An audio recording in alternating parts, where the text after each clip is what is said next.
ਜੀ। ਅਗਲੀ ਖਬਰ ਦੇ ਵੱਲ ਵਧੀਏ ਸ਼ਰਮਾ ਜੀ, ਤੇ ਆਪਾਂ ਗੱਲ ਕਰੀਏ ਪੰਜਾਬ ਨੂੰ ਚਿੰਬੜੀ ਇੱਕ ਹੋਰ ਬਿਮਾਰੀ ਦੀ, ਜਿਹੜੀ ਕਿ ਸਿਆਸਤਦਾਨਾਂ ਦੇ ਲਈ ਇੱਕ ਵੋਟਾਂ ਲੈਣ ਦਾ ਸਬੱਬ ਬਣੀ ਹੋਈ ਹੈ, ਪਰ ਹੈ ਇਹ ਚੰਦਰੀ ਅਲਾਮਤ।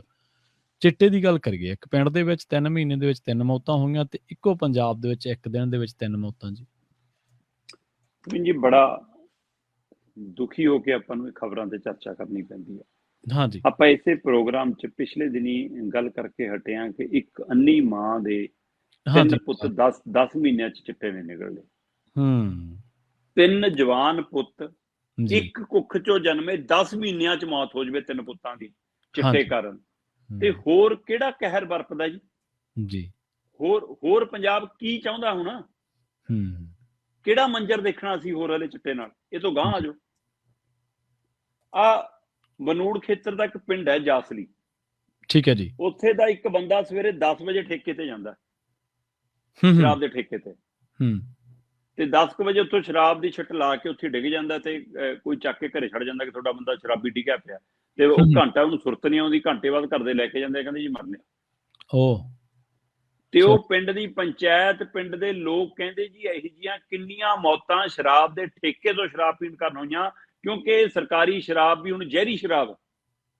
ਜੀ ਜੀ ਜੀ। ਕੀ ਉਸ ਠੇਕੇ, ਵੈਸੇ ਤਾਂ ਸ਼ਰਾਬ ਆਪਣੇ ਆਪ 'ਚ ਜ਼ਹਿਰ ਹੈ, ਪਰ ਇੱਕ ਕਹਿੰਦੇ ਉਸ ਸ਼ਰਾਬ ਦੇ ਠੇਕੇ ਤੋਂ ਪੈਮਾਨੇ ਤੋਂ ਵੱਧ ਵਾਲੀ ਜ਼ਹਿਰ ਮਿਲਦਾ, ਨਕਲੀ ਸ਼ਰਾਬ ਮਿਲਦੀ ਹੈ, ਟੀਕਿਆਂ ਵਾਲੀ ਸ਼ਰਾਬ, ਦਵਾਈਆਂ ਗੋਲੀਆਂ ਵਾਲੀ ਸ਼ਰਾਬ ਜਾਂ ਕੱਚੀ ਸ਼ਰਾਬ ਵੀ ਵਿਕ ਜਾਂਦੀ ਹੈ, ਤੇ ਉਹ ਵੱਧ ਪੈਸੇ ਕਮਾਉਣ ਦੇ ਲਾਲਚ। ਤੇ ਇਸ ਪਿੰਡ 'ਚ ਕਹਿੰਦੇ ਪਹਿਲਾਂ ਵੀ ਚਿੱਟੇ ਕਾਰਨ ਜਾਨਾਂ ਜਾ ਚੁੱਕੀਆਂ। ਪੰਚਾਇਤ ਮਤੇ ਪਾ ਕੇ ਠੇਕਾ ਚੁਕਵਾਤਾ ਸੀ ਇੱਕ ਵਾਰ, ਮੁੜ ਕੇ ਫਿਰ ਮਿਲੀ ਭੁਗਤ ਨਾਲ ਆ ਗਿਆ, ਤੇ ਉਸ ਤੋਂ ਬਾਅਦ ਕਿੰਨੇ ਮਤੇ ਪੰਚਾਇਤ ਨੇ ਪਾ ਲਏ, ਠੇਕਾ ਨਹੀਂ ਚੱਕ ਹੋਇਆ ਜੀ। ਤੇ ਲੋਕਾਂ ਨੇ ਫਿਰ ਉਹ ਮਿਲ ਕੇ ਠੇਕਾ ਭੰਨ ਵੀ ਦਿੱਤਾ, ਤੋੜ ਵੀ ਦਿੱਤਾ, ਭਜਾ ਵੀ ਦਿੱਤੇ ਕਰਿੰਦੇ। ਸੋ ਕਹਿੰਦੇ ਇਹ ਮੰਜ਼ਰ ਇੱਕ ਪਿੰਡ ਦਾ, ਪਰ ਇਹ ਤੋਂ ਗਾਂਹ ਵਾਲਾ ਮੰਜ਼ਰ ਹੋਰ ਭਿਆਨਕ ਹੈ ਜੀ। ਨਾਭੇ ਖੇਤਰ ਦਾ ਪਿੰਡ ਹੈ, ਪਟਿਆਲੇ ਜ਼ਿਲ੍ਹੇ ਦਾ ਨਾਭੇ ਖੇਤਰ ਦਾ ਪਿੰਡ ਹੈ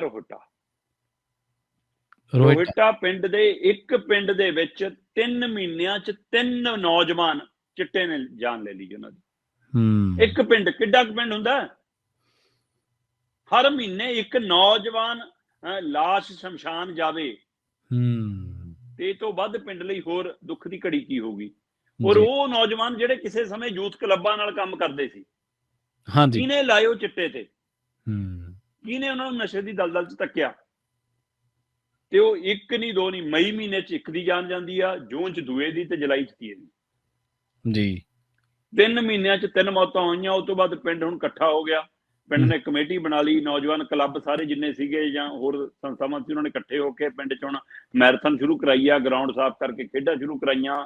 ਜਿਹੜੇ ਜਵਾਕ ਭੱਜਦੇ ਨੇ ਬੜੇ ਛੋਟੇ, ਉਹਨਾਂ ਨੂੰ ਫਿਰ ਦੇਸੀ ਘਿਓ ਦਾ ਇਨਾਮ, ਫਲਾਂ ਦੇ ਪੇਟੀਆਂ, ਇਹ ਕੁਛ ਏਦਾਂ ਦੇ ਕੇ ਉਹ ਹੁਣ ਹੌਸਲਾ ਵਧਾਉਣਾ ਚਾਹੁੰਦੇ ਨੇ। ਉਹ ਕਹਿੰਦੇ ਜਿਹੜੇ ਚਲੇ ਗਏ ਉਹ ਤਾਂ ਚਲੇ ਗਏ, ਪਰ ਜਿਹੜੇ ਹੈਗੇ ਉਹਨਾਂ ਨੂੰ ਤਾਂ ਬਚਾ ਲਈਏ। ਉਹ ਕਹਿੰਦੇ ਸਾਨੂੰ ਪਤਾ ਸਾਡੇ ਪਿੰਡ ਦੇ ਅਜੇ ਵੀ 5-6 ਨੌਜਵਾਨ ਹੈ ਜਿਹੜੇ ਚਿੱਟੇ ਦੇ ਆਦੀ ਆ, ਠੀਕ ਹੈ ਜੀ, ਅਸੀਂ ਨਹੀਂ ਚਾਹੁੰਦੇ ਕਿ ਉਹ ਸ਼ਮਸ਼ਾਨ ਜਾਣ, ਉਹਨਾਂ ਨੂੰ ਰੋਕਣ ਦੇ ਲਈ ਕਵਾਇਦ ਸ਼ੁਰੂ ਹੋਈ ਆ। ਚਲੋ ਇਹ ਤਾਂ ਨਾਭੇ ਦੇ ਇੱਕ ਪਿੰਡ ਦੀ ਆ, ਔਰ ਇਹ 3 ਮਹੀਨਿਆਂ 'ਚ ਇੱਕ ਪਿੰਡ 'ਚ ਜਾਨ ਜਾਣੀ ਬਹੁਤ ਵੱਡੀ ਖਬਰ ਆ, ਬਹੁਤ ਵੱਡੀ। 3 ਮਹੀਨਿਆਂ 'ਚ 3 ਜਾਨਾਂ ਚਿੱਟੇ ਕਾਰਨ ਨਾ। ਪਰ ਪੰਜਾਬ ਤਾਂ ਇੱਕੋ ਹੈ ਪ੍ਰਵੀਨ ਜੀ। ਹਾਂਜੀ। ਤੇ ਇੱਕ ਪੰਜਾਬ 'ਚ ਜੇ ਇੱਕ ਦਿਨ 'ਚ ਚਿੱਟੇ ਨਾਲ 3 ਮੌਤਾਂ ਹੋਣ, ਇਹ ਉਹ ਨੇ ਜਿਹੜੀਆਂ ਰਿਕਾਰਡ ਹੋ ਗਈਆਂ, ਇਹ ਤੋਂ ਵੱਧ ਕਿੰਨੀਆਂ ਨੇ ਪਤਾ ਨਹੀਂ ਜੀ। ਮਤਲਬ ਔਸਤਨ ਮੰਨਿਆ ਜਾਂਦਾ ਕਿ ਪੰਜਾਬ 'ਚ ਹਰ ਰੋਜ਼ ਇੱਕ ਮੌਤ ਚਿੱਟੇ ਨਾਲ ਜ਼ਰੂਰ ਹੁੰਦੀ ਹੈ, ਤੇ ਪਰ ਇੱਕ ਦਿਨ 'ਚ 3 ਮੌਤਾਂ ਪਤਾ ਲੱਗਣ ਚਿੱਟੇ ਕਾਰਨ ਪੂਰੇ ਪੰਜਾਬ 'ਚ। ਇੱਕ ਹੋਰ ਭਿਆਨਕ ਤਸਵੀਰਾਂ ਮੇਰੇ ਮੂਹਰੇ ਪਏ ਨੇ ਜੀ। ਲਓ, ਭਦੌੜ ਖੇਤਰ ਦਾ ਇੱਕ ਨੌਜਵਾਨ ਹੈ ਜੀ, ਜਿਹੜਾ ਚਿੱਟੇ ਦੀ ਓਵਰਡੋਜ਼ ਕਾਰਨ ਮਰ ਗਿਆ। ਬਲਜੀਤ ਸਿੰਘ ਨਾਂ ਦਾ ਮੁੰਡਾ, ਤੇ ਉਮਰ 30 ਸਾਲ ਆ। ਭਦੌੜ ਦੇ ਨੌਜਵਾਨ ਦੀ ਚਿੱਟੇ ਦੀ ਓਵਰਡੋਜ਼ ਕਾਰਨ ਮੌਤ। ਨੌਜਵਾਨ ਦੀ ਪਛਾਣ ਬਲਜੀਤ ਸਿੰਘ ਪੁੱਤਰ ਦਰਸ਼ਨ ਸਿੰਘ ਹੈ, ਬਾਸੀ ਮੁੰਜੋਕੇ ਰੋਡ ਨੇੜੇ ਰਜਵਾੜਾ ਭਦੌੜ, 30 ਸਾਲ ਦੀ ਉਮਰ ਦਾ ਮੁੰਡਾ ਚਿੱਟੇ ਦੀ ਓਵਰਡੋਜ਼ ਨਾਲ ਮਰ ਗਿਆ ਜੀ। ਇਹ ਪੰਜਾਬ 'ਚ ਇੱਕ ਦਿਨ, ਕੱਲ ਦੀ ਦਿਨ ਦੀ, ਜੇ 22 ਅਗਸਤ ਮੈਂ ਸੋਮਵਾਰ ਦੀ ਗੱਲ ਕਰਾਂ ਤਾਂ ਉਸ ਦਿਨ ਦੀ ਇਹ ਘਟਨਾ। ਠੀਕ ਹੈ, ਚਲੋ ਗਾਂਹ ਆ ਜਾਓ।